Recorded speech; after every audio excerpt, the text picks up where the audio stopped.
Até a queda de Adão é parte de um propósito dele. Se o mal existe, ele não pode ter saído de nenhum outro lugar. Saiu do próprio Deus, porque nada do que existe sem ele existe. Então, eu vou ter que pensar Deus numa categoria que imensa, e parar de pensar Deus na categoria apenas de um fundamentalismo, de um pensamentozinho que deixa Deus apenas do lado do bem, o bom Deus, o Deus. Isaías diz que Deus cria o bem e cria o mal. E se nada do que foi feito sem ele, eu tenho que entender que o inferno foi feito por ele, e demônios existem porque ele permitiu, ele nomeou isso. As categorias de tudo que existe procedem dele. Eu tenho que pensar Deus nessa absoluta compreensão. Eu concordo, pastor. Sei da soberania, nós conhecemos a soberania de Deus, e se você me perguntar, eu também creio que Deus já sabia sim que o homem iria errar. É tanto que o Cordeiro já foi preparado antes da fundação do mundo, né? Jesus, que é o Cordeiro de Deus, já estava preparado, porque Deus sabia que o homem ia cair. Então eu creio que nas suas palavras aí está em perfeita colocação. E eu também creio que tudo que existe, existe porque vem de Deus. Eu estava lendo um certo tempo atrás que até os espíritos devoradores, quando se trata de dízimo, era o próprio Deus que mandava. Joel fala sobre isso. Era o próprio Deus que mandava. Então, assim, não era... você não dizimou, o demônio vai lá. Não, o próprio Deus, cara. Ele diz a oruga, o pulgão, o devorador, o meu grande exército, eu enviarei o meu grande exército. Assim, é Deus que envia, entendeu? Então eu creio também que o mal vai proceder, saiu na existência do coração de Deus. Gadol, Sabaote, Eimi. Deus dizendo, meu grande exército. Isso, então continua. Deus é complexo, né? Eu acho que a religião é muito complexa. Eu acho que Deus é extremamente simples se a gente olha de uma forma bem natural, sem todos os pesos que a gente tem. Porque a gente entender que Deus é perfeito, apesar de não concordar, é muito simples. Meu pai já me deixou de castigo por coisas que eu achava que eu estava certo, até chegar nessa idade e descobrir que estava certo era ele. Então, usando só dessa possibilidade, eu consigo entender que muitas das coisas que eu acho errado, pode ser só eu achando errado. Mas Deus continua sendo perfeito. Eu compreendo. Sim. Não, perdão, compreendo. Eu falo porque a gente conhece um pouco, né, da palavra, mas tem pessoas que não conhecem. Então, sim, você explicar que o mesmo Deus faz todo o bem e dele também procede, saiu dele, ele que criou o mal. Então, assim, Deus não procede mal, né? Tá. Mas ele criou o mal, de uma certa forma. Então, assim, é difícil. E você já viu, eu já vi na internet, às vezes o pessoal perguntando, mas por que Deus fez isso? E por que morre tanta criança? Por que tem tanta fome, tem tanta miséria, tem isso, tem aquilo? Deus não existe, não. Se Deus existisse, como é que... Por que Deus permite algo desse tipo? Então, para essas pessoas, eu entendo que é um nó na cabeça grande, cara. Você saber que Deus é bom, mas a própria Bíblia vai dizer que Deus também era terrível. E já começa pelo próprio conceito de existir. O que existe teve um início. E Deus não existe. A gente usa essa expressão sobre Deus por uma questão de linguagem para a compreensão da gente. Mas Deus não existe, Deus é eterno. Ele é. E a nossa mente limitada para compreender e definir a eternidade é improvável. É só pensar assim, ó, essa caneta não foi ela mesma que se criou. Alguém externo a ela criou. Então, assim, quem criou os céus, a terra e tudo que você consegue imaginar foi alguém externo a isso. A existir. A existência. Então, o Deus que ele é Deus do tempo, atemporal, né? Então, ele está fora. Então, ele consegue, pelo seu grande poder, criar todas as coisas. Uma caneta não consegue Talvez o bem e o mal seja um problema para mim e você. Exato. Mas para ele, parte de um propósito. Verdade. A pressão é um problema pra gente, mas pro diamante não. É o futuro. O futuro diamante precisa de uma pressão de hoje. Exato. Então, Deus fez tudo e a gente faz parte de um pedaço do tudo.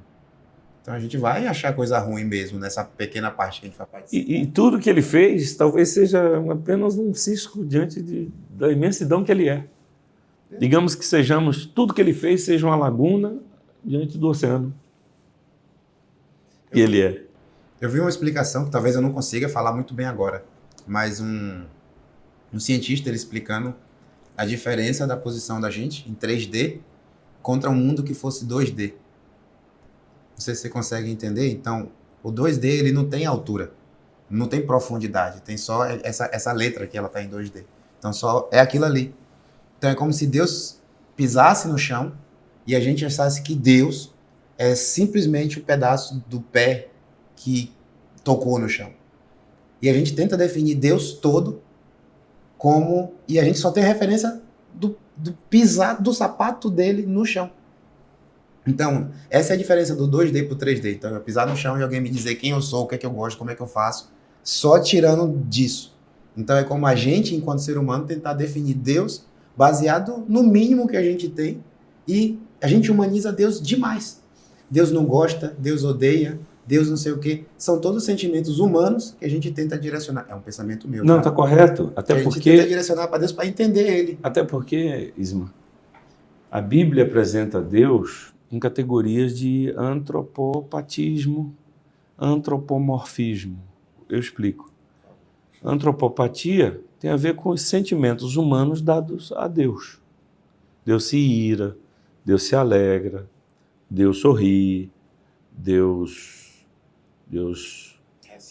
é amoroso. Isso é antropopatia, tem a ver com sentimentos humanos aplicados a Deus. E antropomorfismo são formas do homem aplicadas a Deus. A mão de Deus, o olho de Deus, as narinas de Deus, o braço de Deus. O exército de Deus. Então, Deus precisa ser dado para a gente na forma antropológica, porque se nós fôssemos borboletas, disse Rubem Alves, Deus precisava se comunicar conosco como tal, como uma borboleta.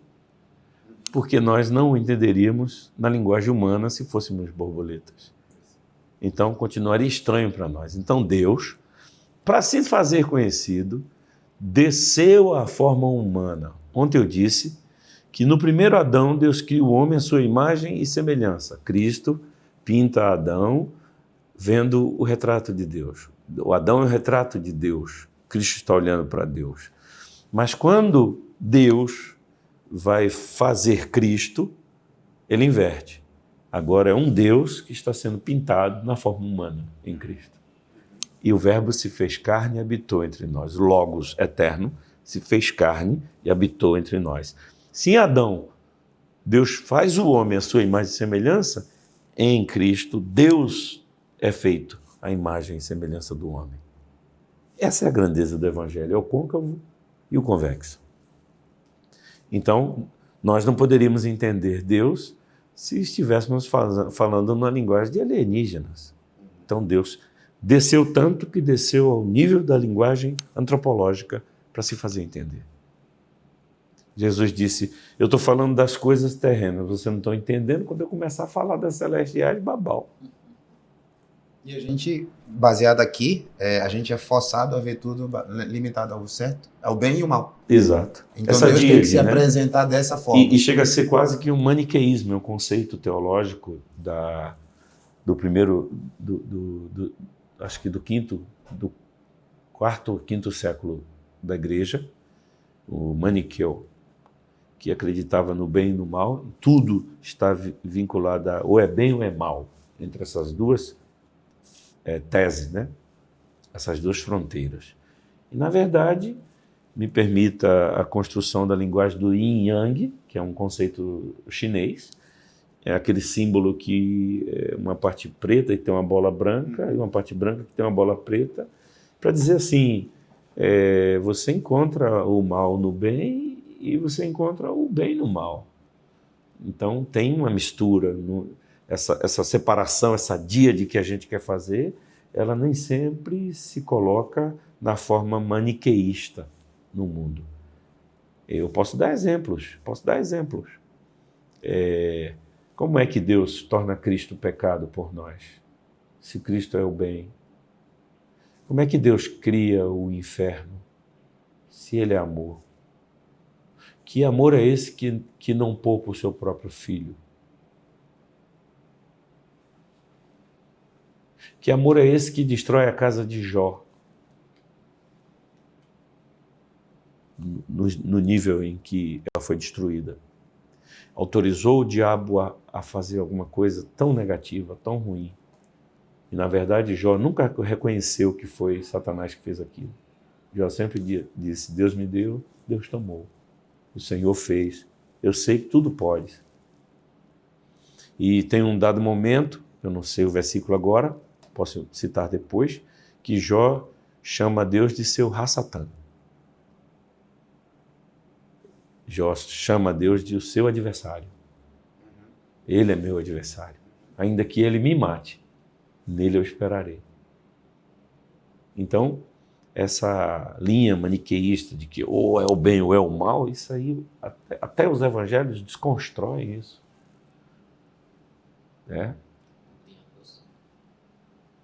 Paulo diz assim, o bem que eu quero fazer, eu não faço.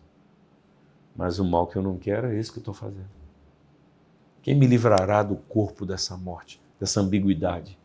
Quem me livrará dessa existência claudicante, dessa coisa tão esdrúxula em mim? Quem me livrará disso? Miserável homem que sou. Que aflição, viu? Mas aí ele olha para Cristo e diz assim, mas graças a Deus que me dá a vitória, por intermédio, por meio, mediante Cristo Jesus. Porque se dependesse daqui, de mim, Jesus diz, vós dizeis que dais bons presentes aos vossos filhos? Se o vosso filho pedir pão, vocês vão dar uma serpente? Se pedir ovo, vocês dão um basilisco? Mas Jesus diz, vós sois maus, bom é Deus. Bem nenhum sai dessa carne. Essa carne aqui, ó, não habita em mim bem algum, Paulo diz. O pecado me habita. Então, como é isso que o pecado me habita? E por que o Espírito Santo me faz nascer de novo e agora mora em mim? Faz de mim um templo. E como é esse negócio que agora tem duas naturezas brigando aqui dentro? Como é esse antagonismo? Que dentro de mim o bem luta contra o mal. Paulo diz que eu tenho as obras da carne, mas eu tenho o fruto do Espírito. Essas coisas habitam em mim. Então são duas tendências. A que o mais alimentar se torna mais forte. Mas ser humano é ser essa díade, é ser essa ambiguidade, é ser esse encontro de bem e mal. O bem e mal que eu comi no fruto agora me habita. E é a única forma que eu consigo ver o mundo. Creio. Dessa maneira. Estou na mão de vocês. Concordo. Isso aqui é uma coisa que a gente acha que foi no finalzinho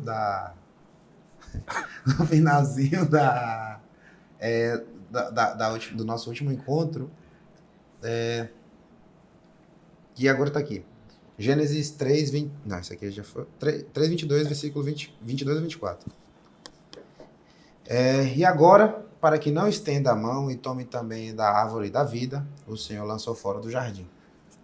A gente entende aqui que, uma vez que eles teriam que comer do fruto da árvore, para ficar vivo para sempre. Senão, eles já estavam morrendo. Ou a árvore... Pelo que o senhor falou, se eu não me engano, eles poderiam estar comendo sempre, continuamente. Então, mas só fazendo a pergunta como ela está aqui. Capriche. Se o homem precisava comer da árvore da vida para se manter vivo, isso quer dizer que até mesmo antes do pecado, ele já estava morrendo. Então a morte era do homem inerente, independente do que ele fizesse. A não ser que ele tivesse acesso a tal árvore da vida. Aqui eu passo a ter um problema com Ou foi só porque ele uma pecou questão e agora- semântica. É uma questão semântica agora. E Deus estaria falando a bobagem quando disse: se comeres do fruto da árvore do conhecimento do bem e do mal, certamente morrerás. Então agora eu tenho um problema de semântica. Se eu já estou morrendo, o que Deus quer dizer com certamente morrerás? Para que a Não árvore faz da sentido, vida? não. A árvore da vida, ela é a árvore da vida para quem está morto. Mas quem já está na vida, ela é só uma árvore. É mais uma E das também árvores. Deus manda comer livremente de todo fruto. E se eu não quisesse, se Adão não quisesse comer da árvore da vida? Ele iria morrer. Não Não necessariamente. necessariamente. Se ele Porque dissesse, a não, morte quero é uma comer, experiência não gostei do sabor. a partir daquele fruto proibido. A morte é uma experiência a partir dali. Ela existe Então a árvore da vida só seria necessário se comesse primeiro a árvore se do você conhecimento. experimentasse a morte agora, a árvore da vida vai passar a ter um efeito. Mas ela existe como uma árvore, ela é a árvore da vida, tá joia. Mas eu estou vivo. Ele já não estava morrendo. Ou o homem já não, o homem já não Não morria havia naquela experiência época. da morte. Então a árvore da vida era só seria necessário caso comesse a árvore do Era uma conhecimento. árvore que qualifica a vida que eu já tenho. Ela é qualificadora, qualificativa. Ela traz mais qualidade à vida que é vida em mim. Agora tem um detalhe. Se eu experimentar a morte Ela e seria útil. antes de restaurar esse estado mortes e comer dessa árvore da vida, isso pode complicar para mim. Então eu preciso ser banido para ser restaurado, para depois ser reinserido na ambiência do jardim que é Cristo, porque o paraíso em todo o tempo é Cristo, é Deus, é uma linguagem também pertinente a Deus. E aí ele diz: eu sou a videira verdadeira. Em tese ele está dizendo: eu sou a árvore da vida. Isso. Inclusive, nós estávamos conversando antes, né, de começar sobre isso. Né? Quanto tempo, nós não sabemos quanto tempo Adão e Eva viveu no paraíso, Sim. até a queda. Isso. Pode ter sido milhares de anos, a gente não sabe. Né? Então, e nesses milhares de anos, ele não estaria morrendo. Ele poderia comer livremente dessa árvore, né? Eu confesso que eu também imaginava Que não que podia. não poderia. Foi num episódio passado que o senhor veio com esse esclarecimento e faz todo sentido, e depois eu fui ler fora daqui. Realmente a Bíblia não fala de nenhuma restrição. Então eu creio que sim, que ele comia livremente, mas a partir do momento que come o fruto que não era para ser, se Deus permite eles permanecerem ali no jardim, com certeza comeriam do fruto da árvore da vida e poderia agora não mais ser, teria um fim trágico, não teria mais como o Senhor Exato. resgatar-nos. E a gente já está Porque vivo. eles- Imagina. Adão, todo mundo desde Adão vivo até hoje. A Terra não tinha Uhum. condição. Então- A Índia então, estava tendo condição. Por isso Deus expulsa A expulsão e do coloca jardim anjos foi uma providência Sim, amorosa, por amor. por amor. Até que a plenitude dos tempos viesse, Cristo fosse enviado como Salvador, e ele desce à condição de humano, o verbo se faz carne, ele cresce, aprende com o sofrimento. Depois que ele é aperfeiçoado no sofrimento, naquilo que ele aprendeu, porque não sabia enquanto homem, ele agora torna-se nosso Salvador. Ele torna-se. Está lá em Hebreus, capítulo 5, eu li ontem, Hebreus 5 fala sobre isso. E há uma intervenção de Deus para salvar o homem que se perdeu lá no jardim. No jardim houve uma perda, ou uma perca. E agora Cristo vem para no outro jardim, que é o do Getsemane, ou Getsemane, fazer a restauração. Porque o conceito de cruz, A vitória foi no Getsemane. somos salvos por Jesus por causa do seu sangue. Mas o sangue não é derramado na cruz. Começa a ser derramado no jardim. Sim. Aliás, é no jardim, porque ele é preso no jardim e ele começa a tomar as primeiras pancadas ali. E o derramar, a hematidrose, ele teve um momento de hematidrose, a angústia foi tal no jardim que ele orou, e Hebreus capítulo 5, eu li ontem, que ele clamou em alta voz, pedindo socorro, pedindo a Deus, me tira daqui, Pai, se possível for, passa de mim esse cálice. E Deus fez silêncio, e ele transpirou sangue. Então, se é o sangue que nos salva, o sangue não começa no madeiro, é no processo. Então é de um jardim para o outro. Num jardim, um homem se perde. Deus perde o homem. No outro jardim, Deus resgata o homem e Deus restaura tudo. Seria, não fugindo do assunto, meu irmão Ismael, mas seria possível, pastor, eu falar que que Jesus teve medo? Porque eu entendo que ele era 100% homem e 100% Deus aqui na Terra. Eu creio nisso. Mas essa aflição e esse não querer morrer por nós, esse seria medo de passar de sofrimento, quanto ele sofreu. Eu posso dizer que Jesus teve medo? Ansiedade, né? Porque se eu disser que Jesus teve medo, eu estou dizendo que Deus teve medo. Eu acho que é ansiedade, meu irmão. Tipo, é você imaginar alguma coisa que vai acontecer. Sabe quando você tem que lidar com aquele cliente chato? Você vai ter que ficar o dia todo lá. Aí um dia antes você já tá, amanhã vai ser horrível. Vou passar o dia todo com aquele cliente chato. Então eu acho que Jesus, sabendo o que ele ia passar, é porque a gente vê a história de Jesus mas Jesus, ali não é cliente chato não, meu pai. Foi pancada, meu Isso que eu tô falando. Você viu? Você já imaginou como é que foi as costas? Brincadeira, ele não. fez uma metáfora. Foi só uma Foi metáfora. desconfigurado. Agora, Isso. o que está em voga, Então, por isso que eu imagino que Jesus ficou ansioso. As costas de Jesus abriu, meu irmão. na minha opinião, o que, Eu nunca perguntei sobre isso. Já pensei várias vezes, mas nunca perguntei. na minha opinião, o que está em voga não é o sofrimento da cruz, aquilo afetou o humano. A dor de Jesus maior é porque ele nunca se separou do Pai. Verdade. E ele precisava, e quando você lê o livro A Cruz de Cristo, não morram antes de ler esse livro, A Cruz de Cristo, de John Stott. Vou deixar para ler esse livro com 90 e poucos anos. Vou colocar aqui na agenda, daqui a 79 anos. Se eu ler agora, Não morram eu antes. já poder me Não levar. morram antes de ler Amém, esse amém. livro. Amém. De John Stott, A Cruz de Cristo. Por favor, leiam, partam para cima. John Stott diz que Cristo sofre nas 3 dimensões. A dimensão física, ele passou por todo aquele flagelo. Na dimensão almática, que ele passa pelo processo de Pai, afasta de mim esse cálice, pode implicar em medo, em receio, mas medo de quê? Do flagelo físico? Talvez como homem.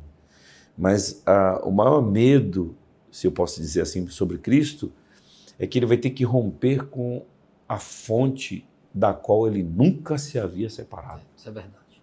E ele diz assim, por que, meu Deus,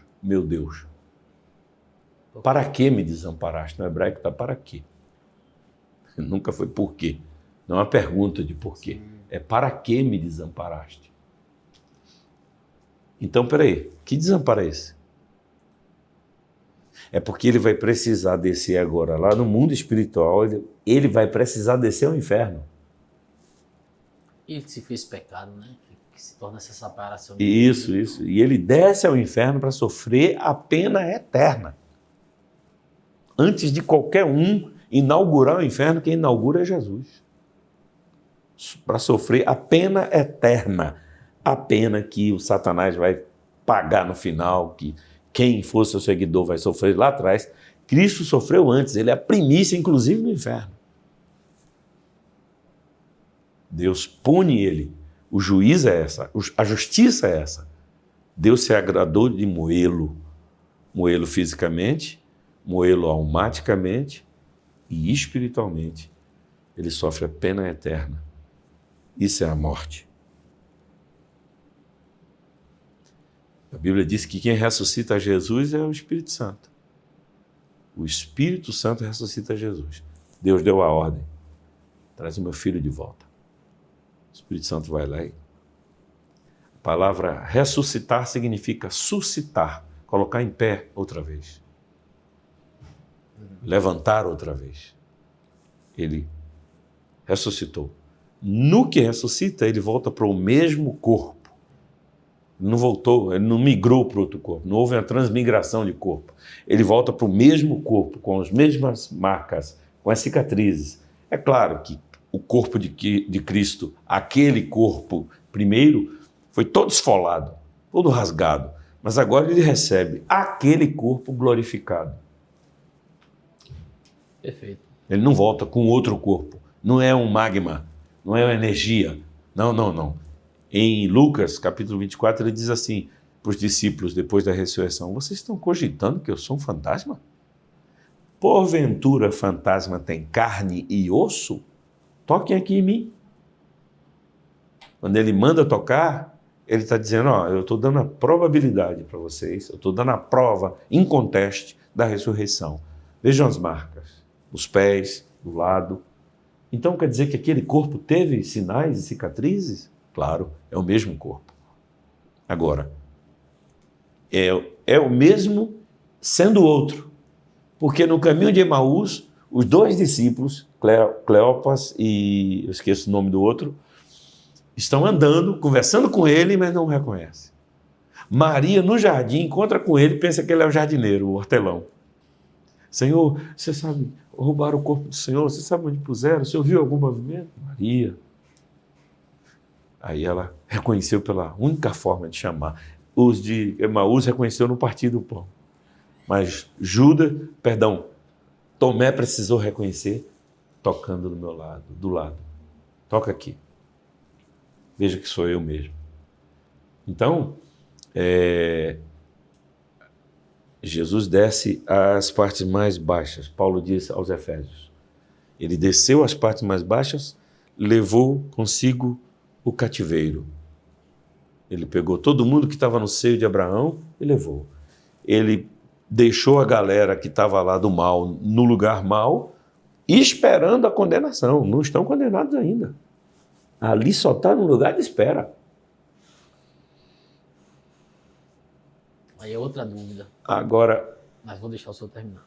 Jesus, ele desce ao lugar da condenação eterna.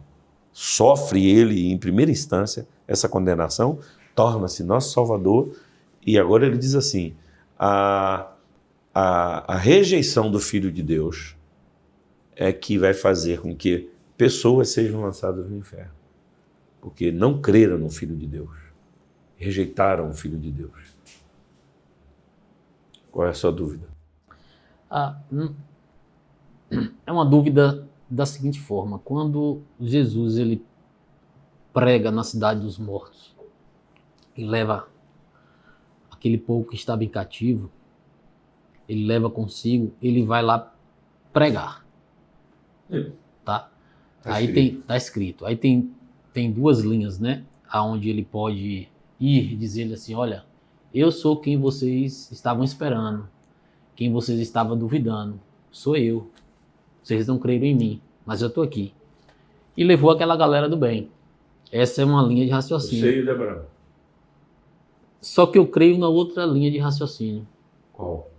Aonde realmente ele, lógico, ele foi, ele pregou, como está escrito, mas até os maus creram nele ali. Ele levou. Bom. Porque não faz muito sentido, ele é como se ele fosse soberbo. Chega lá dizendo assim, eu sou, vocês não acreditaram, eu sou o cara, é eu que vim mesmo. E quando ele desce, conhecendo a humildade, se é que nós podemos dizer que conhecemos a humildade de Deus, quando ele desce, ele vai pregar aos cativos, aos aprisionados. Ali ele não está dizendo, vim pregar aos bons. Ele está indo pregar para quem estava preso, bom, ruim, e aqueles que creram, ele levou. Cativo dos cativeiros. Se essa regra é válida, todos os anjos, inclusive Satanás, deveriam ser restaurados, porque ele pregou para os anjos e para os espíritos em prisão. Então, se a lei vale para os espíritos, todos que estão ali já estão em estado espiritual, estão no nível dos anjos. Mas para os demônios, pastor, os demônios Qual a diferença? São espíritos. Não vou poder discutir com o senhor nunca, né? Não. Mas assim, Eu estou esperando a gente chegar lá nessa região, mas eu também sou. Mas eu tô acho que querendo, vou concordar com o pastor. eu tô querendo fazer entender que a diferença humano e angelical é enquanto eu estou nesse plano. Se eu morri, eu entrei num plano espiritual, acabou, eu estou no nível dos anjos. até porque, veja só, antes da vinda de Cristo, ninguém, só Jesus conseguiu cumprir a lei. Então, antes da sua vinda, imagine do tempo de Adão, tempo de Caim. Aliás, melhor, o tempo do dilúvio, do Noé e sua família. E Deus fez uma nova geração a partir deles. De lá até Jesus, meu amigo, foram muitas pessoas que padeceram. E a maioria delas, o próprio Deus endurecia o coração, não abria os olhos, não deixava entrar o entendimento. E continua assim. Entende? Isso não mudou. Mas eu preciso levar você à compreensão de Romanos 2. Então, Leia comigo Romanos 2. Você vai entender sobre o justo juízo de Deus. Paulo fala sobre o conhecimento de Deus. Vamos tentar, a partir de Romanos 2, 18. 1:18. 1:18. Depois a gente vai para o 2, que diz assim: portanto, a ira de Deus é revelada dos céus contra toda impiedade e injustiça dos homens, que suprime a verdade pela injustiça. Pois o que de Deus se pode conhecer é manifesto entre eles, porque Deus lhes manifestou. Então, havia um conhecimento de Deus. Está falando para seres humanos. Eu não quero nem falar de anjos, que estavam lá em outro plano. Está falando de seres humanos. Deus manifestou esse conhecimento. Pois desde a criação do mundo, eu estou lendo Romanos 1, 19. Agora, pois o que de Deus se pode conhecer é manifesto entre eles. O que de Deus se pode conhecer. compreendo. Tá? É o que se pode conhecer. Tem coisa em Deus que a gente não vai conhecer nunca. Ou pelo menos nesse plano, né? Nunca aqui nesse plano. O que de Deus se pode conhecer é manifesto entre eles, porque Deus lhes manifestou. Quem fez essa ação da manifestação foi Deus. Pois desde a criação do mundo, os atributos invisíveis de Deus, seu eterno poder, sua natureza divina, têm sido vistos claramente. Então isso não estava escondido, para ninguém dizer, eu sou inocente, eu não sou culpado.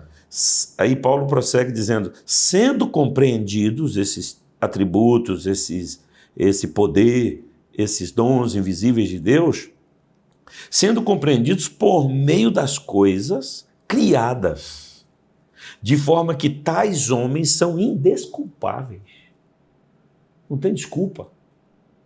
Deus manifestou o poder, Deus revelou o poder, Deus revelou a si mesmo, teve um conhecimento de Deus, porque Deus fez isso. E Paulo diz que os homens se tornam indesculpáveis. Veja, porque tendo conhecido a Deus, não glorificaram como Deus, nem lhes renderam graças, mas os seus pensamentos, lembra que eu mostrei lá em Gênesis 6, o pensamento, a inclinação do coração, lembra? Para vir o dilúvio? Aqui, ó, os seus pensamentos tornaram-se fúteis e o coração insensato deles obscureceu-se, ficou em trevas. Dizendo-se sábios, tornaram-se loucos e trocaram, olha aqui, houve uma troca maliciosa, maldosa, a glória de Deus, do Deus imortal, por imagens feitas segundo a semelhança do homem mortal, bem como de pássaros, quadrúpedes e répteis. Por isso, Deus os entregou à impureza sexual, segundo os desejos pecaminosos de seu coração, para a degradação do seu corpo entre si. Trocaram a verdade de Deus pela mentira e adoraram e serviram as coisas e seres criados em lugar do Criador, que é bendito para sempre. Amém. Aí ele vai dar a noção da degradação. Agora veja o verso 28. Além do mais, visto que desprezaram o conhecimento de Deus, ele, Deus, os entregou a uma disposição mental reprovável para praticarem o que não deviam. Ou seja, Deus fez tudo para que eles conhecessem. Deus se manifestou, Deus revelou, Deus mostrou. Estou aqui, ó, aqui, vejam tudo sobre mim. Mas eles não quiseram, rejeitaram, trocaram, mudaram. E Deus falou, já que vocês querem isso, então eu os entrego a uma mentalidade reprovável. Aqui. Então, peraí, eu não terminei? Agora vejam, eu quero olhar aqui para o capítulo 2, achem no capítulo 2 aí, Paulo falando sobre esse justo juízo de Deus. Portanto, você que julga os outros é indesculpável, pois está condenando a si mesmo naquilo em que julga. Eu quero a parte da consciência. Ele fala, Capítulo 3. Não. Já fala no verso 3? 2, verso 3, ele fala sobre o juízo. Não, eu quero aqui, verso 12, pula para o verso 12. Todo aquele que pecar sem a lei, está assim na sua Bíblia? Tá. Sem a lei também perecerá. Como é que é, rapaz? Entendo perfeitamente. Todos que pecam sem a lei perece. Naquele lugar. Pode falar. Se não há lei naquele lugar, eu entendo dessa maneira. Se não há lei naquele lugar, ali é estabelecido o certo e o errado entre eles.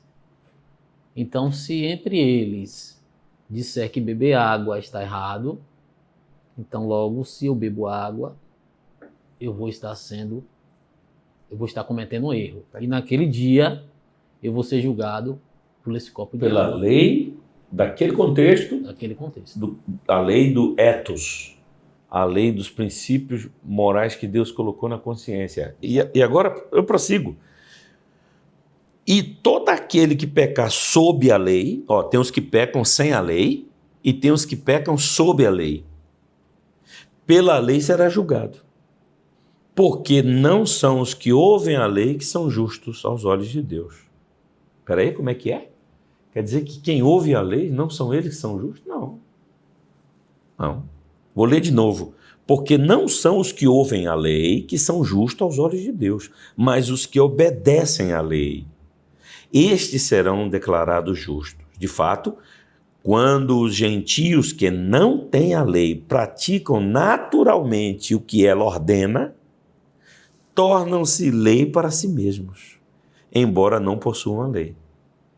Pois mostram que as exigências da lei estão gravadas em seu coração. Disso dão testemunho também a sua consciência e os pensamentos deles, ora acusando-os, ora defendendo-os. O que Paulo acabou de dizer?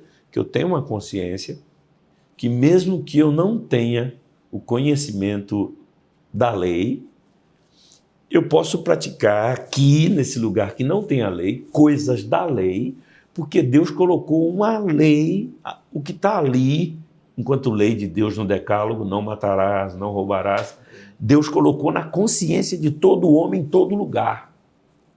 Agora, clarificou para alguns que ouvem a lei, mas quem ouve a lei não está salvo. Quem é que está salvo? Quem pratica a lei. E os que perecem sem a lei vão passar por um julgamento. Se alguns aqui estão fazendo de per si o que a lei fala, mas eles não têm conhecimento, essa lei aqui, que é de Deus, está salvando eles aqui no lugar sem lei.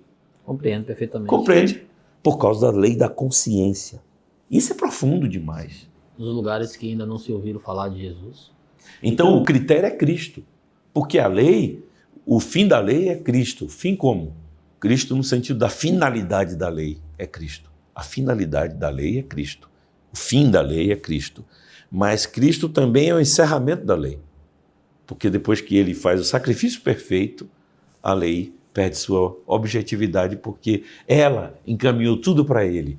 A lei aponta para ele. Quando ele vem com o sacrifício perfeito, a lei já cumpriu seu papel. Ele agora se torna sacerdote de uma nova estrutura e começa uma nova ordem. Porque mudando-se o sacerdócio, muda-se a lei. Como mudou o sacerdócio? O sacerdócio arônico, está lá em Hebreus, sacerdócio arônico vigiu até Cristo morrer na cruz. Quando Cristo morre na cruz, dá-se início ao sacerdócio de Melquisedeque, que é superior ao arônico. Então, mudou o sacerdócio, muda-se a lei. E qual é o sacerdócio de Melquisedeque? Melquisedeque não é hebreu, não é judeu, não é israelita. Melquisedeque é descendente de Sem, se não foi ele o próprio Sem, filho de Abraão, portanto, pai dos gentios, de todo homem em todo canto. Então, veja a importância de você ter uma mente aberta também para as coisas de Deus. Os ensinamentos que você está ouvindo aqui. Isso era uma dúvida que eu tinha. Eu digo, Jesus desce para pregar. E eu acho que o amor de Deus é tão grande que aqueles que estavam perdidos poderiam ser resgatados. Mas aqui, realmente, eu vou ter que lhe dizer. Eles estão no seio de Abraão, mas há um abismo. Lembra na parábola? Lembro. Que o Senhor diz assim, ó, quem está lá não pode passar. Mas deixa eu ir pregar para os meus irmãos, voltar para pregar, mas não tem mais retorno, velho. Sim, aqui não pode saltar alguém para cá para aliviar a gente. Manda Lázaro vir aqui botar o dedo, gotejar na língua da gente, que dá aflição. Fala, pai, não tem como.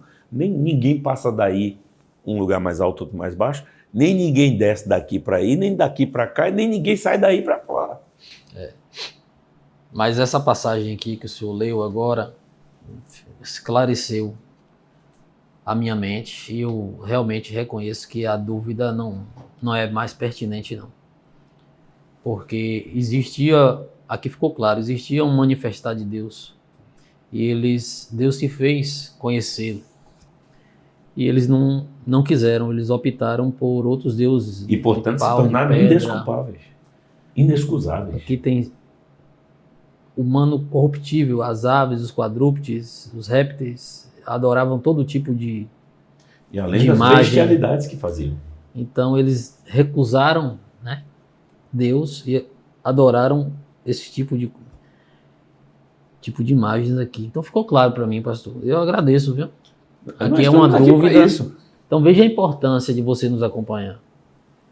Era uma dúvida que agora está esclarecida. Às vezes no final aqui pergunta, o senhor às vezes pergunta assim, vocês tiraram o que daqui? Isso aqui é algo para mim fantástico.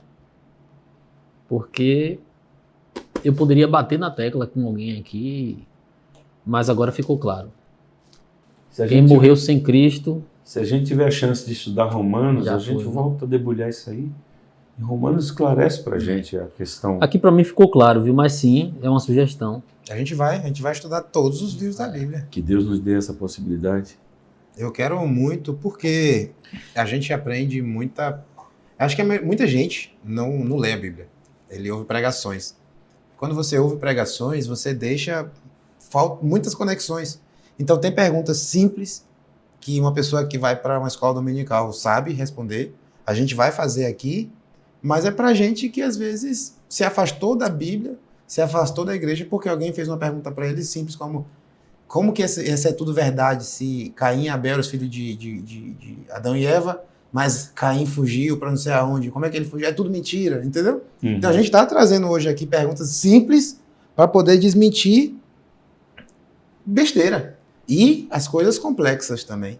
Uhum. Agora, eu fico triste às vezes comigo mesmo, porque talvez antes não, mas agora fica tão claro que você fica com vergonha de si mesmo. Meu Deus, mas eu já li. Mas por que eu não vi isso? Por que eu não me atentei a isso? Então, assim, quantas outras coisas eu não me atentei? Então, assim, será que eu estou fazendo a meditação correta? Isso é algo que eu estou perguntando para mim agora aqui, tá? Um questionamento meu.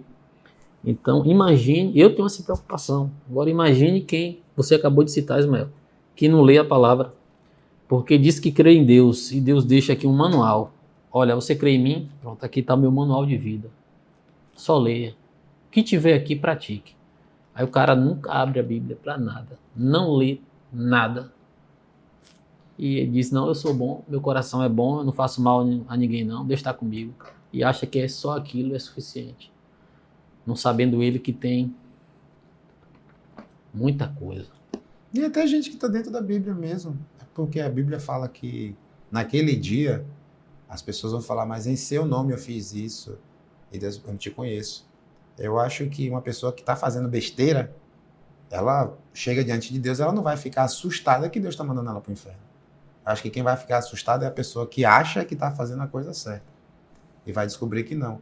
E a melhor maneira de a gente deixar de achar é sabendo. E a melhor forma de saber é estudando. Exatamente. E como eu te falei, muitos de nós não lê a Bíblia. Eu já cheguei em uma posição que eu achava que eu lia a Bíblia. Só que às vezes a gente está num estudo desse e vê uma coisa que estava lá, igual agora, acabou de acontecer, estava lá, você já leu, mas não leu. Às vezes a gente está fazendo uma leitura direcionada para a nossa crença e não para ver o que está ali. Às vezes a gente faz para tirar uma informação de cá, mas não o tudo que está ali no texto. Por isso que eu acho bem interessante esse negócio que a gente está fazendo, que é para tirar tudo, toda dúvida que tiver. Se a gente falar alguma coisa aqui, você aprendeu de outro jeito, manda sua pergunta, fala, não, meu pastor falou que é diferente, eu vi aqui na Bíblia que era outra E eu coisa. faço questão de dizer que essa ambiência do seio de Abraão e aquele outro espaço ao lado ainda não é o lugar definitivo. Não, isso aí. Ali é só um lugar de espera. Isso aí sim. Aí ele tirou o seio de Abraão, foi lá, porque vamos pensar na proclamação, a palavra... Satanás ainda está preso, os bichos, os ferozes. Vamos pensar na proclamação que Karl Barth vai chamar de querigma, o querigma, que é a proclamação do Evangelho. Ele foi pregar o Evangelho aos espíritos em prisão. Poxa, isso aqui é muito amplo. Eu posso pregar para persuadir, mas eu posso pregar para definir por que você vai ser condenado. Eu não vou lhe persuadir porque vai ter chance de arrependimento. Eu vou lhe convencer de por que você está aí. Compreendi, pastor. Ficou claro para mim agora. A gente vai voltar aí. Eu não estou falando nada agora para não dar... Não. Porque é uma Tamo dúvida junto. daqui a pouco eu vou trazer. Quando a gente chegar aí, você vai... Você entendeu, Léo? Perfeitamente. A profundidade disso? Entendi. Entendi. Por que não há salvação para mim, irmão? Porque eu vim e você não creu em mim. Por isso você está sendo... E eu estou pregando o Evangelho para você. O Evangelho é esse aqui, ó. Ficou claro para mim agora. Próxima pergunta, se tiver outra, né? Vou levar para... Voltando, né? Para É onde a gente sempre estava. voltando, né? A gente quer avançar, mas está Aí sempre o voltando. pastor já explicou desde a primeira aula lá que... Antes dessas aulas que que estou trocando Apocalipse com Dezembro. Que o Apocalipse e o Gênesis, um completa o outro e um fala do outro. É verdade. Então a gente fica andando aqui, não tem problema nenhum. Uhum. A 10ª pergunta, a gente está aqui em Gênesis 4, capítulo 4, versículo 13 até o 17. Aqui ele fala sobre Caim. Então eu vou ler só esse trechozinho Por favor. e a gente que já conhece a história, a gente vai saber do que está falando. Então disse o Senhor a Caim, Caim que falou, eis que hoje me lança da face da terra, e saiu Caim, e conheceu sua mulher. Uhum. Então, se a Bíblia, até aqui, não falou de filho de ninguém, gente, como eu falei, se você já sabe, não faz mal, tá?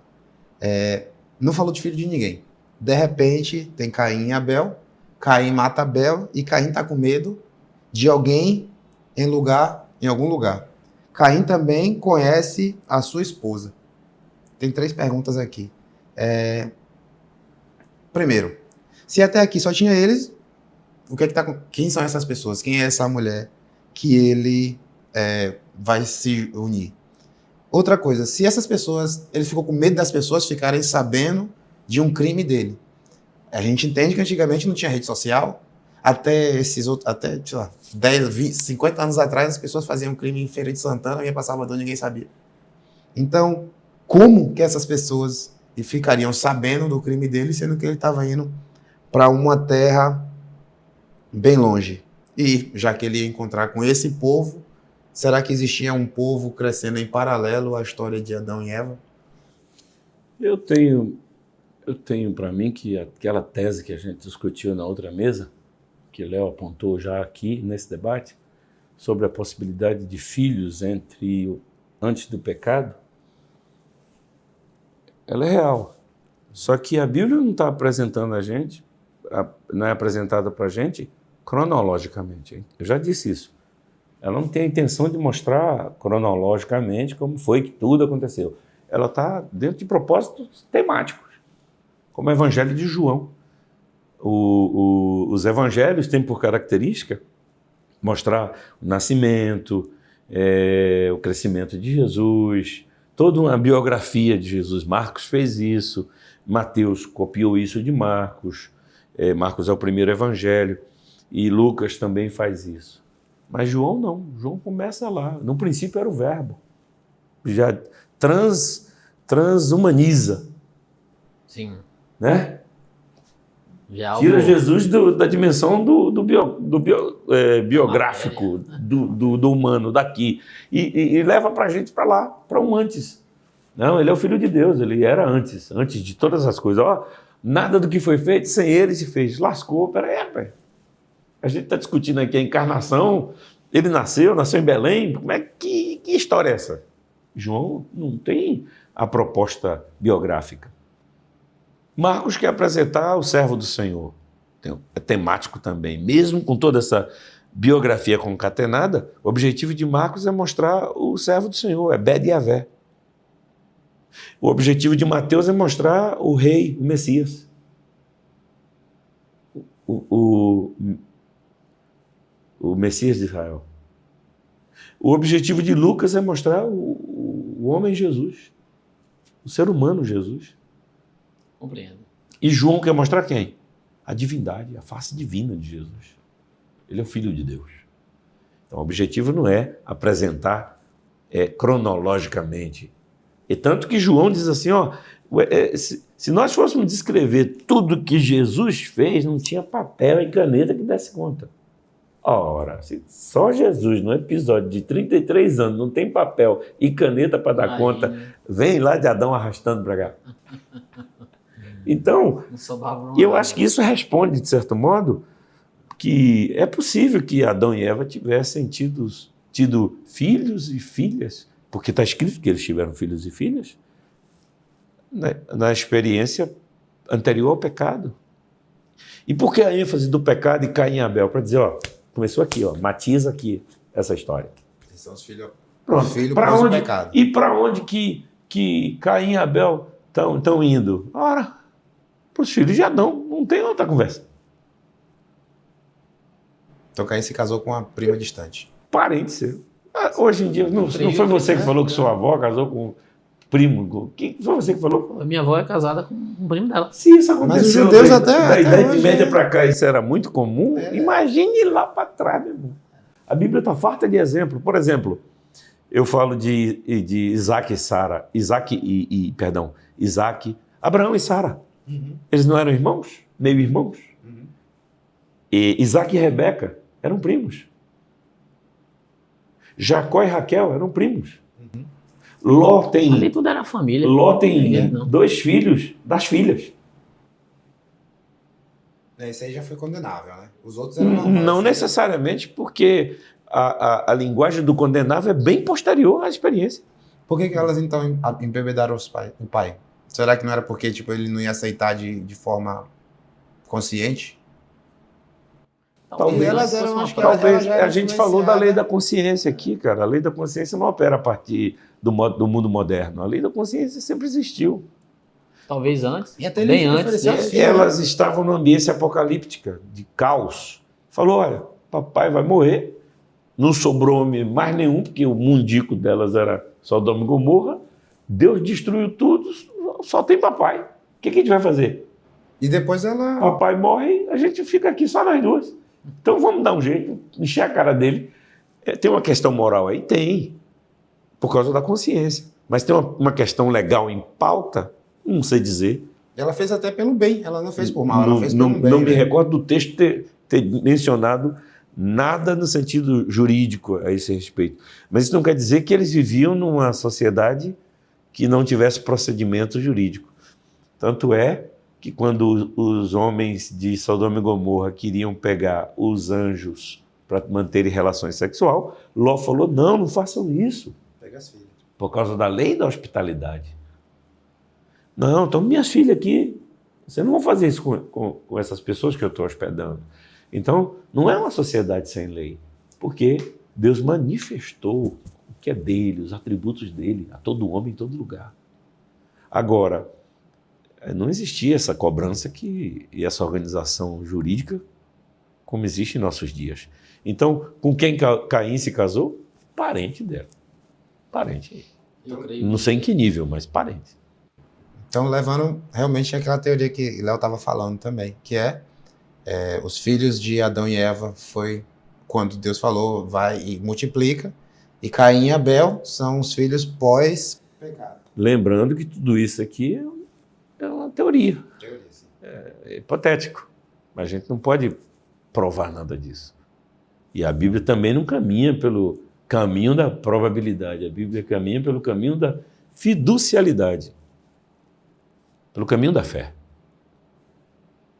A Bíblia convida todos nós, em tudo, para a fé. A Bíblia é um conjunto de textos. Não, eu tô ligado lá. A Bíblia é um conjunto de leis e textos e orientações para a ambiência da fé. É racional? É. A razão é importante? É. Tanto é que tem, nos 7 Espíritos de Deus, você vai encontrar espírito de conhecimento, espírito de entendimento, espírito de sabedoria, espírito de inteligência. Tudo isso é racional. Mas a Bíblia nos convida para a ambiência da fé, fiduciana. Então, esse é o olhar. Perfeito. E como é que o senhor acha que o pessoal lá ia ficar sabendo? Assim, eu imagino que a gente tem capacidade, eu gosto de levar para o logo mais simples Deixa de eu lhe todos. dizer. Notícia ruim. Deixa eu dizer um negócio. Porque tava longe, né? O fake news e a fofoca pariram a internet, pariram o TikTok, pariram essa coisa da comunicação que anda, ela sempre existiu. Talvez também o povo não Talvez ficava a tão gente longe do discuta outro, né? aqui a velocidade disso. Uma é a geração do rádio, outra é a geração da TV, outra é a geração dos correios, das cartas, do telegrama, outra é a geração do homem que vai a cavalo levar uma carta, passa um mês na estrada. De fora que todo mundo provavelmente morava ali perto. Mas o conhecimento também anda. Não, mas eu acho também que era perto, né? Tipo, o mundo todo que eles conheciam era tipo também Salvador. Também estava limitado a uma circunscrição geográfica um pouco menor, Então o pessoal ia passar por ali e ia ficar sabendo. entendeu? Agora, E claro que existiam as vastidões, né? Os lugares vastos. Eu li o livro de Gabriel Garcia Marques, não morram antes de ler esse livro, 100 anos de solidão. os livros tá marcando para daqui a 90 anos. Engraçado que a gente tem medo de morrer, mas a gente fala que o paraíso, né? É uma maravilha e estar com Deus é uma É a bênção. liberdade. Mas ninguém quer sair daqui para o encontro do Senhor. A última não, a gente ainda em Caim, aqui diz assim: o Senhor, porém, disse-lhe, portanto, qualquer que matar a Caim, 7 vezes será castigado. E pôs o Senhor um sinal em Caim. A gente ainda está falando de Caim. Junto com esse trecho, a gente tem algumas perguntas aqui. Primeiro, talvez não. O que o senhor imagina que seria essa marca? E como que as pessoas iriam reconhecer essa marca? Porque elas de fato reconheceram. Talvez, não sei se foi Caim que falou. Porque mais tarde, que vai para outra pergunta, que é assim, essa marca, ao invés de eliminar a violência, ela talvez não incentivou. Porque mais tarde a gente vê na Bíblia ele mesmo citando. Tipo, se Deus mata até a 7ª geração de quem fizer alguma coisa contra Caim, eu matei 2 homens ali, Deus vai até a 14ª geração. Tô jogando todas as perguntas. Me dê só esse bloco aqui, porque se botar mais um aí complica. Ou tem mais alguma? Isso é mais um aqui. Sendo Deus, a Bíblia fala que Deus ficou feliz com Abel.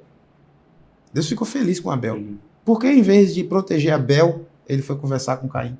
E não protegeu Abel ainda assim. A palavra Avel, ou Aval, tem um carro agora chamado Aval, né? Aval. significa Avel, passageiro, funesto,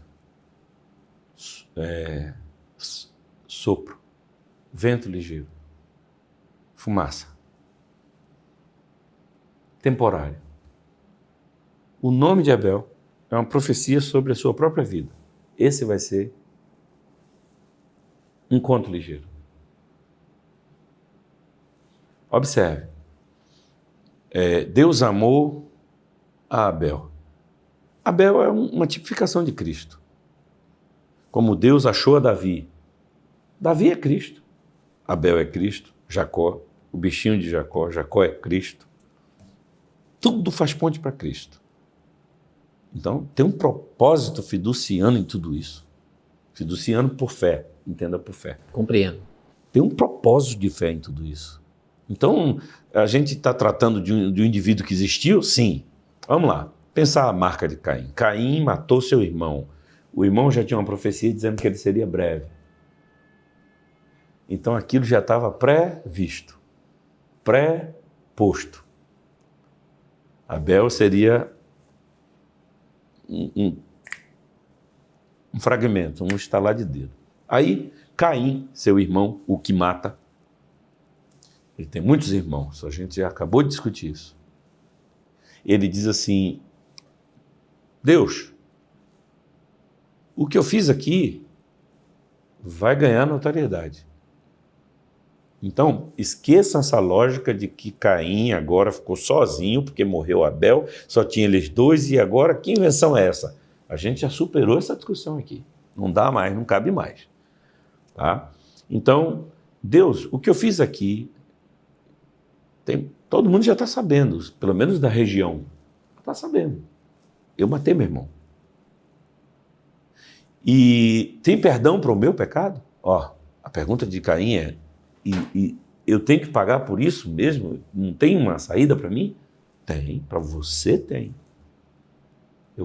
E para onde eu for, vão me cobrar, vão me punir por causa de eu ter matado Abel. Aí Deus diz assim, eu estou colocando em você um sinal. É o sinal do meu perdão para você. O sinal é o sinal da graça. É a graça que está dada a ele.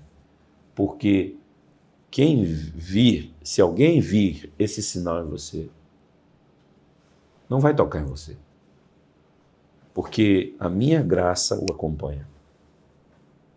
A minha graça o acompanha. Eles poderão até ferir você, mas eu vou cobrar 7 vezes. Você compreende? O meu perdão para você está selado. Eu não aceito que ninguém puna você por isso. E se alguém punir você, eu vou cobrar desse alguém 7 vezes. Ou seja, Deus está falando de 7 vezes no sentido de intensidade. Eu vou cobrar na intensidade de 7. Eu vou cobrar.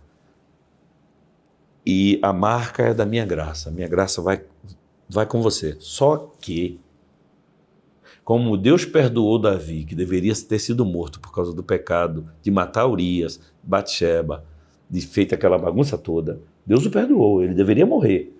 Mas Deus falou, a espada vai entrar na tua casa. Eu te perdoo, a graça te alcança como indivíduo, mas você abriu um caminho que eu vou processar a tua geração. Depois daqui, todos os teus descendentes pagarão por esse teu erro. Eu nunca tive dúvida e espero que eu esteja até certo, né? Também se eu estiver errado, é hora de eu aprender agora o certo. Eu nunca achei que fosse uma marca, um sinal na testa, físico. Eu sempre imaginei que a graça também, mas assim, o sinal é o próprio juízo de Deus na vida dele. Exato. Então o juízo de Deus, quem perceber o juízo, exatamente. E falou, eu não aceito que ninguém te aplique outro juízo. Exatamente. Então Porque a marca era essa. Está tomando o meu lugar. Sim, mas a marca... A marca é porque Deus dá o juízo dizendo que ele não vai ser próspero, terra seca, onde ele pisasse, não ia Exato. prosperar. Tem uma maldição que vai Uma segui-lo. maldição. Então, todos que percebessem Mas aquilo, Deus o perdoa como indivíduo. E ele prospera. Mas Caim abriu um caminho. O caminho de Caim está escrito lá em Judas. Enquanto o Léo fala, eu vou procurar Judas. Vai. você entende? Então, o povo ia perceber, aonde ele chegasse, a terra não ia produzir, ele não iria prosperar. Então, Deus desceu com juízo na vida dele. Então, as pessoas percebendo, ali é a marca. O Mas próprio Deus não juízo perdoa seria a ele? marca. Ele perdoa o indivíduo. Não, Deus perdoa Davi. dessas coisas mesmo. Tipo, a terra agora já não seria. Não, aí foi o juízo. A consequência A vai levar. consequência do erro dele. Mas a Bíblia não fala que ele foi próspero. Não, É tanto que ele fez tal cidade, cresceu o povo dele. Mas isso não quer dizer prosperidade. O Esaú era próspero, mas não era o escolhido. Ismael foi muito próspero, mas o escolhido era Isaac, De acordo com o cristianismo. de acordo com o Antigo Testamento. Porque é isso, mas os muçulmanos eles acreditam que Ismael prosperou. Mas ele prosperou. Prosperou. É isso que eu estou afirmando. Igual a gente acredita que Isaac prosperou. Sim, mas o eleito é Isaac. Para o cristianismo. Não, para o Antigo Testamento. Se a gente está discutindo a Bíblia no qual A gente nós está cremos... discutindo o judaísmo. O Antigo Testamento não é só do cristianismo. É Ele do está falando do judaísmo. judaísmo, é isso. Não, Então, não de. Não é só. E é de também do islamismo. não mundo, mas é isso. Ele está Entendeu? falando do judaísmo. Agora veja, houve perdão para Davi? Houve. Deus perdoou Davi. E Davi fez um salmo assim, Salmo 51. Ele diz: bem-aventurado é o homem a quem Deus não imputa o pecado. Mas a consequência do pecado ficou na casa de Davi.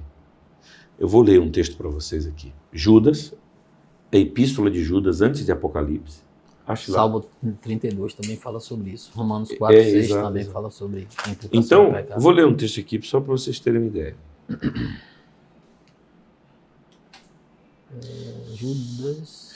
Judas Ah, tá. Judas. não tem nem não tem capítulo, só tem versículo. Judas. Então, verso 11 em diante.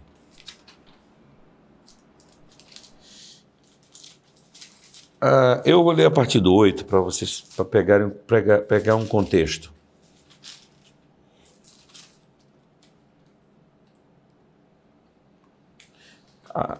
Não, eu acho melhor a gente ler a partir do 3. Amados, embora estivesse muito ansioso por lhes escrever acerca da salvação que compartilhamos, senti que era necessário escrever-lhes insistindo que batalhassem pela fé de uma vez por todas confiado aos santos. Pois certos homens, cuja condenação já estava sentenciada há muito tempo. Condenação, tá vendo, Léo? Tô vendo. Já tinha uma condenação sentenciada há muito tempo. Certos homens.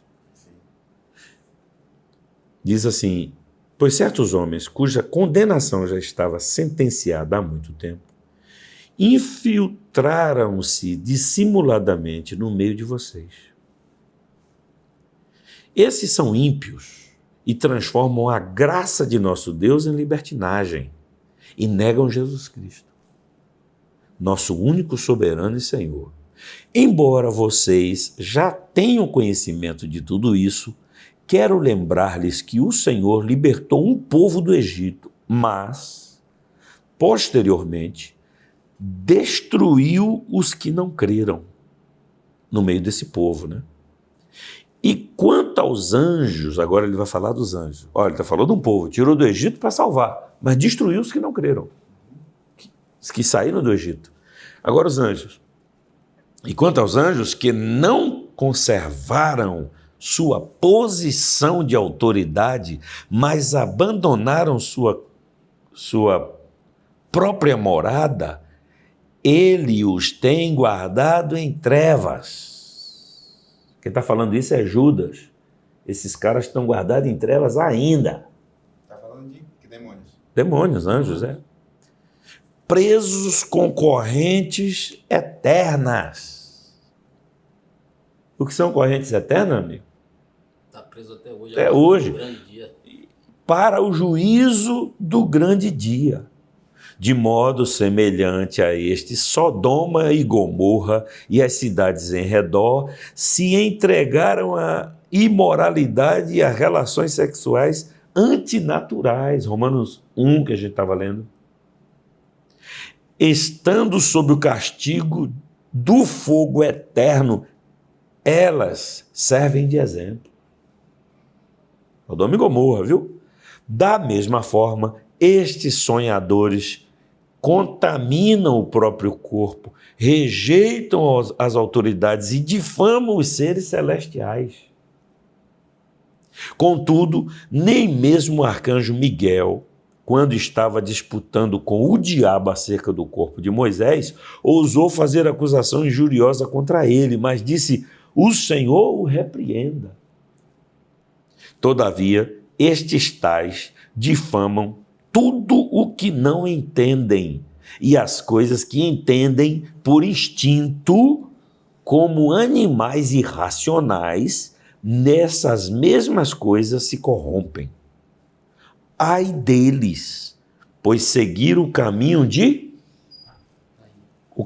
Caim. Quer dizer, Caim abriu um caminho. O homem Caim foi perdoado, mas ele abriu um caminho. Espiritualmente ele abriu um caminho, velho. Como Abel abriu um caminho. E tanto é que Sete, o irmão de Abel, vai nascer para substituir Abel. Quem é Sete? Aquele que aponta. Aponta para onde? Cristo, o Messias. Quem é Sete? Uma indicação de Cristo. Quem é Abel? Cristo. Quem é Sete? Cristo. Quem é Adão? Cristo. Um caminho. Jesus disse: eu sou o caminho. Mas o Caim tem um caminho aqui.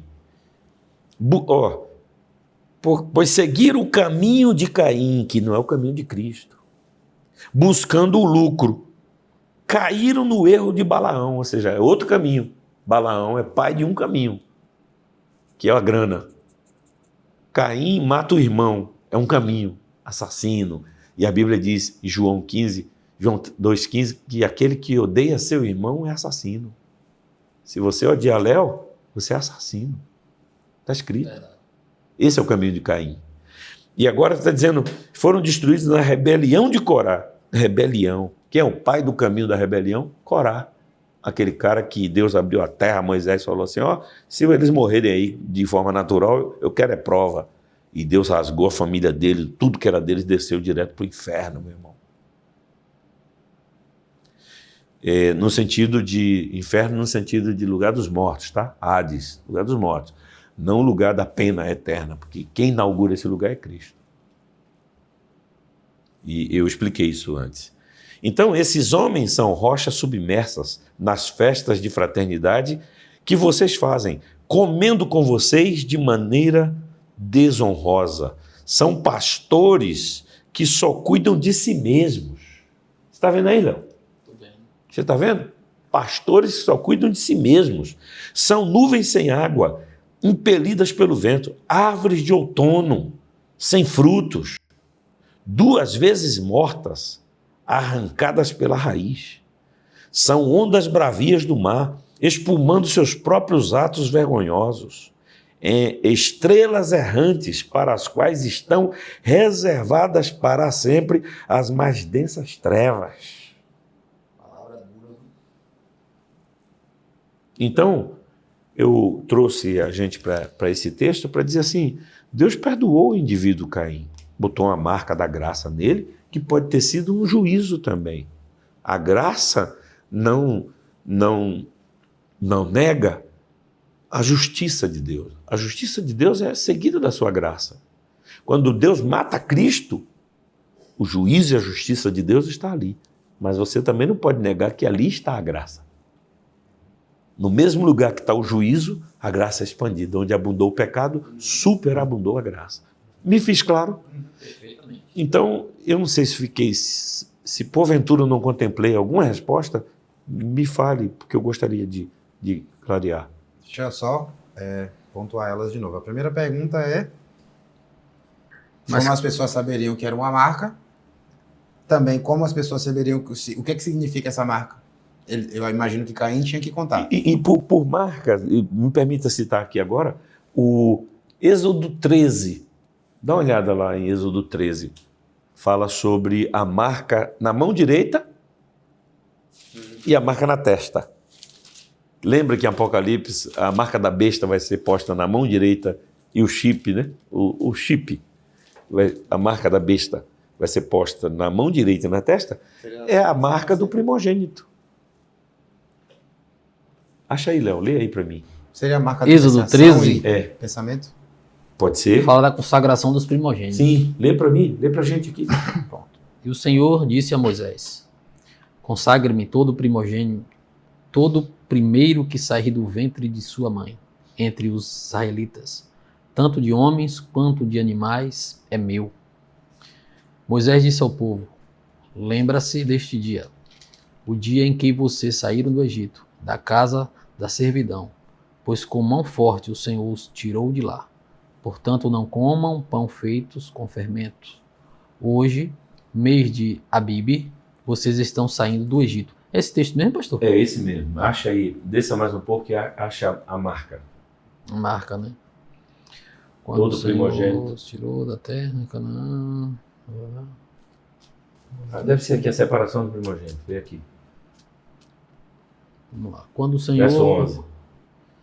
quando o Senhor os tiver introduzido na terra dos caldeus, cananeus, como jurou a vocês e aos seus pais, quando ele lhes tiver dado esta terra, vocês deverão separar para o Senhor todo primogênito do filho do homem que nascer e todo primogênito dos animais. Os filhos dos filhotes, os machos serão do Senhor. Lê o 16, verso 16. E isto será como sinal nas suas mãos Sinal e nas por suas- frontais entre os olhos, porque o Senhor, com mão forte, nos tirou do Egito. Agora vamos ler o anterior para a gente entender. O 15. Pois aconteceu que, endurecendo-se Faraó para não os deixar sair, o Senhor matou todo o primogênito da terra do Egito, desde o primogênito dos homens até o primogênito dos animais. Por isso, sacrificamos ao Senhor todo o primeiro filhote macho, mas a todo primogênito de nossos filhos nós resgatamos, e isto será como sinal de suas mãos e por Em frontais. sua mão e símbolo em sua testa, de que o Senhor nos tirou do Egito com mão poderosa. A minha versão diz. Então, é mão direita e símbolo na testa. Em Apocalipse, é onde a marca da besta vai acontecer. O que é que eu estou querendo mostrar aqui? O tal do sinal. Pode ser um sinal físico, pastor? Por que não? Deus acabou de falar de um sinal físico, de pertencimento. Todo primogênito é meu. Então, o sinal é um sinal de graça, é a graça. Também manifesta. Então, eu estou mostrando isso para a gente não cair na bobagem de achar que não pode ser um sinal físico. Pode ser. Como também pode ser só a misericórdia. Um sinal da bondade. Agora, eu queria falar de um código. O código de Lameque é Gênesis 4. Acha aí, Lameque, o descendente de Caim. Porque tem um Lameque que é semita, o pai de Noé. Sim. E tem um Lameque, que é o descendente de Caim, que ele diz assim, sobre Caim foi dito que se matassem Caim, seria vingado 7 vezes. Eu, Lameque, estou dizendo que ele fez uma bagunça lá e diz assim, e quem me atingir será vingado, a palavra é vingança, 70 vezes 7. Isso que eu falo, por isso que eu digo que aparentemente foi o próprio Deus que incentivou a violência. Já que esse foi um pensamento... Deus não incentivou, Deus permitiu. Lembra que em Romanos ele disse assim, já que vocês não querem a mim, eu os entrego às suas próprias paixões reprováveis. Então Deus não incentiva a violência. Ele... Não pagou mal com mal, porque se ele matasse Caim, ele faria a mesma coisa que ele estava condenando. Tipo assim, agora vocês vão ter que resolver as escolhas que vocês fizeram. E uma das tendências dessa escolha é a violência, é o Hamas.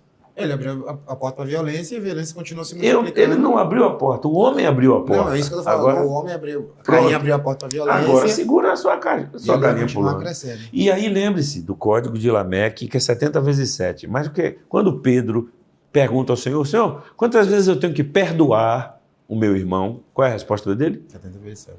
70 vezes 7. Jesus muda o código. Ao invés da vingança, perdão. Sim.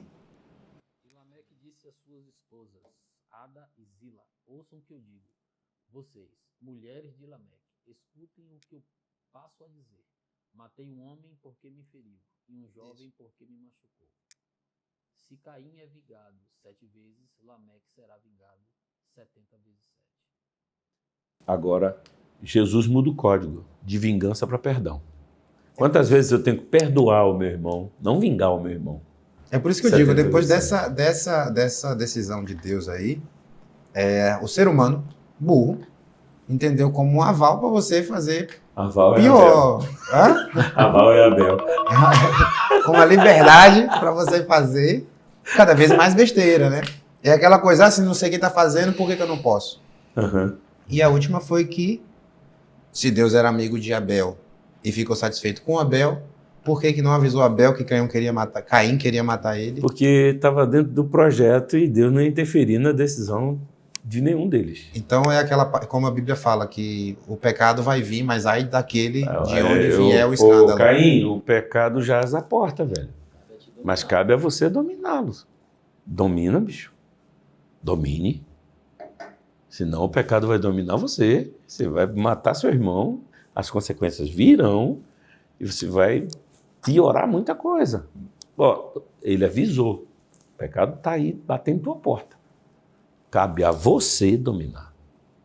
Ah, mas Deus não pode interferir? Não, Deus não quer interferir em tudo. Não, eu entendo a parte de Caim, e aquele dilema todo de Caim e Deus e tudo mais, isso aí eu entendo. O que ficou a desejar, não a desejar, mas o que traz aquela pergunta é tipo, eu sou amigo de Léo. Léo tá sempre comigo, aí o senhor não sempre tá meu amigo, mas uma pessoa aí que eu não tô tão feliz com ele, vem e fala, vou quebrar Léo na porrada. Em vez de só falar só com ele, eu também ia falar, Léo, fica esperto, não sei quem quer te quebrar na porrada, velho. Quando você sair aí, olha se não tem um carro preto, o carro dele é tal. Você tá entendendo? Então, no meu ponto de vista, enquanto amigo de Léo, eu falaria pra Léo. Mas eu também sou amigo do outro cara, não sou tão próximo, mas sou amigo dele. Rapaz, não vai fazer, Léo é gente boa. Você tá entendendo? Por que Deus não falou nada com Abel? Quer dizer, pelo menos não cita. Ou será que Deus falou com Caim através de Abel e Abel não se percebeu? Né? E isso talvez falou com Caim através de Abel e Abel não se percebeu. Vamos ao campo, foi. Já avisado, foi. Mas eu a gente tem que ficar esperto. Deus protege, mas a gente tem que ficar ligado. Que eu acho o jogo muito interessante. Por que Deus ia embora depois do passeio no jardim? Com Adão? Na viração do dia ele voltava, depois ele se mandava. Porque ele só pode voltar porque foi embora. Por que ele ia embora? Não é uma piada, mas minha avó diz que quando acaba a conversa é melhor a gente se retirar, porque se ficar só vai dar confusão. Agora que eu faço uma pergunta depois de 1000 de vocês. A resposta dele foi muito rápida assim. Então acabou a conversa. Vale que se ficar no telefone. Deus quando vinha para instruções, para um momento de comunhão, para ministrar a palavra, o coração. Deus ia para que o que ele ensinou fosse vivido. Porque você tem a possibilidade agora, conhecedor do bem e do mal, de viver e não viver o que ele ensinou. Mas ele se retira por um período para que você cumpra o que ele ensinou. Muito bom. Porque ele faz de você também um gestor, um coautor da sua história. Senão seríamos todos robôs. Nunca tinha pensado sobre isso, não. Por que Deus iria embora depois de conversar com Adão? Nunca passou em minha mente, não. Eu sei que Deus instruiu Adão, tá lá, tá escrito. E Adão colocou nome em tudo. O nome que Adão decidiu sobre os animais, sobre tudo, foi permanecido. O fato de Adão ter sido criado perfeito, no sentido de completo, não significa que Adão conhecia a Deus na plenitude. Cada encontro de Adão com Deus era um encontro de descoberta de Adão acerca de Deus. Assim como Deus andava com Enoque. Então... O relacionamento de Enoque parece que parecia mais próximo de Deus do que o de Adão. É possível. É verdade. É possível. Mas nós vamos ficar por aqui. Eu queria agradecer ao pastor, que já faz parte, né, daqui da Raiz do Triunfo. Não é nem um convidado mais, já faz parte. Eu queria agradecer você que acompanhou nós, né, até agora. Você também aqui, amigo do nosso pastor que acompanhou aqui agora. Eu espero que dúvidas tenham sido tiradas. E curta a nossa página, compartilhe, mande para amigos, para pessoas que precisam também ouvir, tem dúvidas, que na medida do possível o pastor estará aqui para poder estar trazendo esclarecimento, viu? Fico muito grato por você ter nos assistido até agora. Muito obrigado, Deus abençoe. Pastor? Eu desejo que dúvidas novas tenham surgido.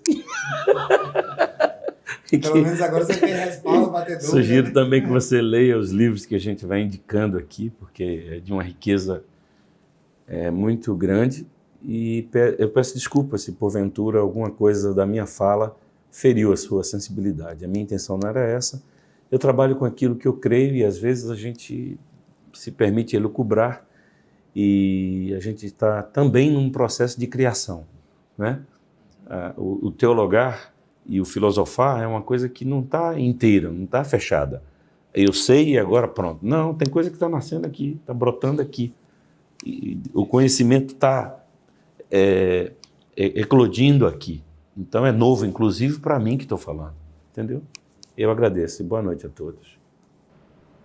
Boa noite, gente. E mais uma vez, se você não concordou, se você concordou, deixe seu comentário aí. Mas se você não concordou, ou se você tem uma outra visão do que a gente está falando, a gente chegou aqui hoje no capítulo 4, versículo 15.